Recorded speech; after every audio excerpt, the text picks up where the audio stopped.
I'm Reva Goujon, and this is your Geopolitical Minute. North Korea regularly threatens fire and fury against the United States, but it's been awfully specific in this latest threat to fire a salvo of Hwasong-12 intermediate-range ballistic missiles over Japan near the U.S. island territory of Guam. Look at the timing, though. The United States and South Korea hold their big annual military exercises toward the end of this month, and given the very real potential for the U.S. to consider a preventive strike against North Korea in the coming months, obviously these military exercises have heightened significance. Will North Korea actually carry through with the threat? You can't rule it out, but North Korea would be risking a failed missile test. And one of those missiles could land on Japanese territory.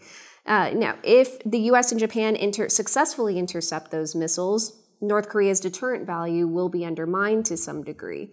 And if any one of those missiles actually land anywhere close to Guam, then it could be risking inviting a U.S. military response. And that's why the U.S. will have to gauge whether this missile path, if it happens, would land anywhere close to Guam.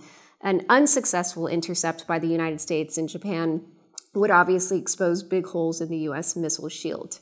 Now, by simply raising this threat level, North Korea can try to steer big external players like South Korea, China, and Russia to try to get the United States to refrain and move away from a military scenario.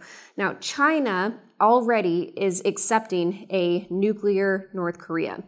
But it's trying to use this crisis to essentially push the United States out of its own sphere of influence, arguing that, look, if the United States pulls back from its own military activity in the region, then it would actually have a chance of restraining North Korea.